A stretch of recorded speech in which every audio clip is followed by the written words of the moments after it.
Hi students, in our today's topic we will discuss two problems from the previous assignment, that is question number 22 and question number 24। देखिए बेटा, दोनों equation बेटा most important है, थोड़े से track से हटकर भी है। तो एक्चुअली इनकी जो अप्रोच है, जो कॉन्सेप्ट है, मैं आपको वो समझा देता हूँ। आपको द इनफाइनाइट सम, मतलब ये इनफाइनाइट नंबर ऐसे लिखे गए हैं बेटा जो आपको सोल्व करने हैं। अब मैंने आपको एक बात समझाई थी कि जब भी आपको इनफाइनाइट सम निकालना है, डेफिनेटली एनटीएससी के पर्पज से अगर आपसे इनफाइनाइट सम पूछा जाता है तो वो उसका इशारा एक जीपी की ओर होता है बेटा। और जीपी की इनफाइनाइट टर्म्स का सम मैं आपको बता चुका हूँ, a/1 माइनस r, ये फॉर्मूला लगेगा और इनफाइनाइट जीपी आपको यहाँ पे बना देना है। बट जो गिवन सीक्वेंस है उसको आप ध्यान से देखोगे तो that is not a GP, वो जीपी नहीं है बेटा। क्यों नहीं है? सोचिए, यहाँ पर 1 है, फर्स्ट टर्म 1 है, उसके बाद 4/7, तो इसकी मल्टीप्लाई किससे होती है? 4/7 से। फिर इसकी मल्टीप्लाई आगे 4/7 से नहीं होती। तो अगर ऊपर देखो ये 4, 9, 16 और 25 इनकी जगह 1 होता तो ये डेफिनेटली आपके पास एक जीपी होती। ठीक है, देखो मैं क्या कहना चाहता हूँ, अगर हमारे पास ये यूं होता 1 + 1/7 + 1/7 square + 1/7 cube + 1/7 up to so on, तो आपके पास ये जीपी होती, क्योंकि आप हर बार किससे मल्टीप्लाई कर रहे हो? 1/7 से। ठीक है, तो ये आपके पास जीपी है। लेकिन अब जो ऊपर के नंबर है, जैसे 4 है, 9 है, 16 है, 25 है, ये आपका जीपी नहीं बना रहा, बल्कि ये क्या बना रहा है? सोच के देखो, 4 से 9 पर आप कैसे आए? आपने 5 ऐड किया यहाँ से आने के लिए। 9 से 16 पर आप कैसे आए? आपने जो है यहाँ पे आने के लिए 7 ऐड किया बेटा। 16 से 25 पे कैसे आए? आपने कितना ऐड किया? 9 ऐड किया। तो एक्चुअली देखो, ये 5 है, ये 7 है और ये क्या है? 9। तो ये अपने आप में क्या बना रहे हैं? एपी बना रहे हैं। 5, 7, 9 एपी बना रहे हैं। जब भी किसी सीक्वेंस में इस तरह से किसी भी नंबर की डिफरेंस की एपी बने तो वहां पर बेटा मेथड ऑफ डिफरेंस लगता है, बट साइमल्टेनियसली आपके पास नीचे जीपी की भी फॉर्मेशन हो रही है। तो इसको हम कैसे सोल्व करते हैं? देखो, आपको मैं कॉन्सेप्ट देता हूँ। मान लेते हैं कि इन सभी का सम, जैसे 1 + 4/7 + 9/7 square + 16/7 cube + 25/7 up to infinite। मान लेते हैं बेटा इन सब का जो सम है वो s इनफाइनाइट आया, ऐसा हमने नेट कर लिया। भाई कुछ ना कुछ तो सम आएगा, उसको हमने s इन्फिनिटी मान लिया, मतलब सम ऑफ द इनफाइनाइट टर्म्स। या अगर इससे आपको कंफ्यूजन होता है तो हमने इन सब के टोटल को क्या मान लिया बेटा? x मान लिया। मान लेते हैं इन सब का सम x आएगा। उसके बाद जो जीपी है, देखो अगर इसकी कोरिस्पोंडिंग जीपी होती तो उसका कॉमन रेशियो क्या होता बेटा? 1/7 होता। तो आप इसको बोथ साइड 1/7 से क्या कर देंगे? मल्टीप्लाई। तो 1/7 से मल्टीप्लाई करेंगे तो ये क्या हो जाएगा? x/7। ये कितना हो जाएगा? 1/7। इसको एक टर्म आगे लिख देता हूँ मैं, 1/7 प्लस इसको 1/7 से मल्टीप्लाई करोगे 4/7 स्क्वायर, इसको 1/7 से मल्टीप्लाई करोगे 9/7 क्यूब। तो इस 7 की जो सेम पावर है वो टर्म्स एक साथ लिखी जाए। इसी प्रकार की टर्म एक आगे शिफ्ट होके 16/7 लिखी जाएगी और अप टू इनफाइनाइट। देखिए इनफाइनाइट ही रहती है, इनफाइनाइट में एक आगे पीछे शिफ्ट करने से फर्क नहीं पड़ता। इन दोनों को आप क्या कर देंगे बेटा? सबट्रैक्ट कर देंगे। तो x में से अगर x/7 माइनस करेंगे तो आपके पास रहेगा 6/7 इज इक्वल टू 1 में से माइनस होने के लिए कुछ नहीं है। आगे देखिए 4/7 में से 1/7 माइनस किया 3/7। आगे देखिए 5/7 स्क्वायर। आगे देखिए ये रहेगा 7/7 क्यूब। इससे आगे आप क्या रहेगा? 9/7 प्लस अप टू ये भी कहाँ तक चलेगा? इन्फिनिटी। फिर बात नोट करने की है, देखो बेटा ये फिर एपी है, ऊपर 3 और 2 5 और 2 7 और 2 न्यूमरेटर एक एपी बना रहे हैं और डिनोमिनेटर एक जीपी बना रहे हैं। तो अगेन हम क्या करेंगे? जीपी के कॉमन रेशियो से बोथ साइड मल्टीप्लाई करेंगे। तो वही जीपी का कॉमन रेशियो क्या है? 1/7। इसको बेटा 1/7 से मल्टीप्लाई करोगे तो 6x/49 हो जाएगा इज इक्वल टू, इसको 1/7 से मल्टीप्लाई करोगे तो यहाँ लिख दो, इसको 1/7 से मल्टीप्लाई करके यहाँ लिख दो, इसको 1/7 से मल्टीप्लाई करके यहाँ लिख दो, इसको 1/7 से मल्टीप्लाई करके आप यहाँ लिख दो। ठीक है, 9/7 और अप टू सो इनफाइनाइट। आप एक बार और दोनों को क्या कर दें? सबट्रैक्ट कर दें। तो इसमें से अगर हम ये माइनस करते हैं तो आपके पास एलसीएम कितना आया? 49, ठीक है। इसमें से माइनस होगा, एलसीएम आएगा 49 और ये रहेगा आपके पास कितना 42x माइनस में 6x।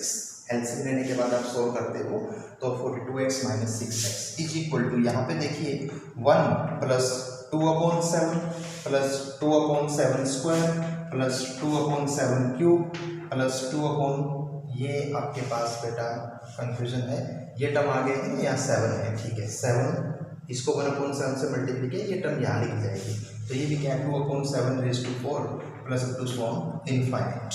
अब आप देखिए ध्यान से, ये इसमें से माइनस करोगे, ये आपके पास हो जाएगा 36x divide by 49 is equal to, यहाँ पर देखिए 1 प्लस 2 कॉमन ले लूँगे, इन सभी के ऊपर 2 है तो अंदर क्या रहेगा 1/7, या होश के तो आप 2/7 ही कॉमन ले लो, क्या रहेगा अंदर 1 plus 1/7 plus 1/7 square plus 1/7 cube. ये चीज़ कहाँ तक चलेगी, इन्फिनिटी तक चलेगी, क्योंकि इनफाइनाइट टर्म्स में से एक टर्म्स को अलग कर दे तो भी पीछे क्या रहती है बेटा, इनफाइनाइट रहती है। और अब आगे देखिए ध्यान से, 1 प्लस 2/7 इन सभी का सम आप जानते हो, इस इनके ऊपर फॉर्मूला लग जाएगा बेटा a/1 minus r। What is a in this case, a यानी फर्स्ट टर्म वो आपके पास 1 है और r आपका 1/7 है, तो 1 माइनस 1/7, ये चीज़ आपकी सोल्व होकर क्या आ गई 7/6 आ गई, ठीक है। तो मल्टीप्लाई में क्या आएगा 7/6, ये इससे कैंसिल हो जाएगा और ये इससे कैंसिल, तो 1 plus 1/3 is 4/3, that is the value of this one.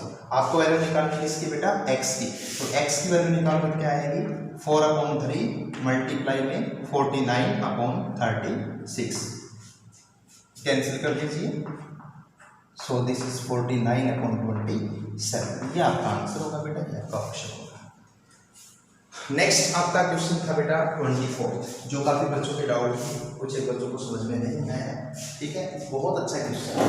यहाँ भी आपको क्या करना है, यहाँ भी आपको इनफाइनाइट टर्म्स का सम निकालना है, तो इसमें उससे डिफरेंट मेथड है बेटा। यहाँ कोई जीपी नहीं बन रही, कोई एपी नहीं बन रही, लेकिन आप एक बात नोट करें, देखो 1 के कोण में कितना है 1 प्लस 1 के कोण में कितना है 3, ये है बेटा 1 प्लस 2, फिर 1 के कोण में है 6, ये है 1 प्लस 2 प्लस 3, फिर 1 के कोण में 10, वो है आपका 1/2 प्लस 3 प्लस 4, फिर है 1/15 जो कि 1 प्लस 2 प्लस 3 प्लस 4 प्लस 5।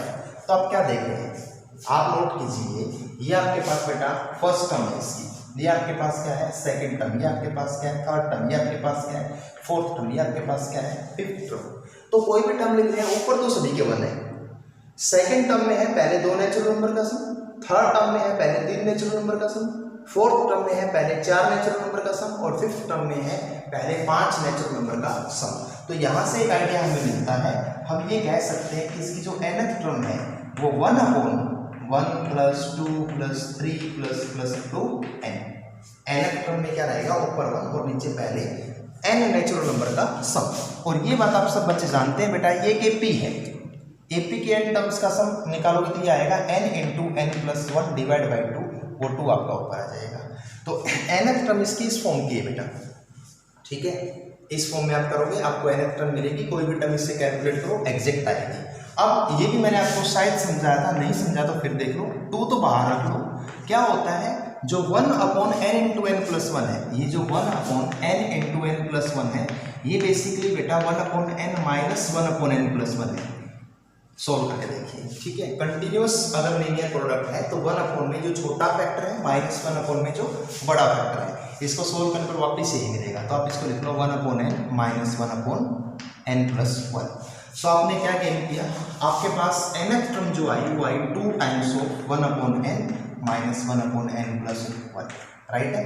इसी तरह से आप जो है देयरफॉर यहाँ से मेरे को मिलेगी बेटा फर्स्ट टर्म, पहले टर्म क्या आएगी 2 इंटू 1/1 माइनस 1/2, सेकेंड टर्म क्या आएगी 2 इंटू 1/2 माइनस 1/3, थर्ड टर्म क्या आएगी 2 इंटू 1/3 माइनस 1/4, और इसी तरह से चलूंगा तो nth टर्म क्या आएगी 2 1/n माइनस 1/n प्लस 1।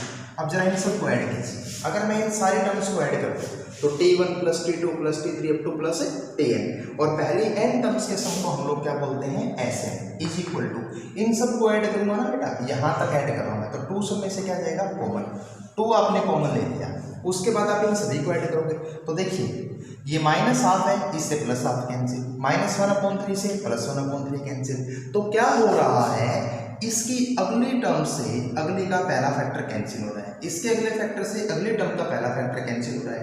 तो ये फैक्टर कैंसिल हो चुका होगा, ये कैंसिल होगा इससे आगे, लेकिन इससे आगे कोई है नहीं। तो एक तो आपके पास ये चीज़ कैंसिल नहीं होगी जो कि 1 है, और एक ये कैंसिल नहीं होगा जो कि 1/n+1।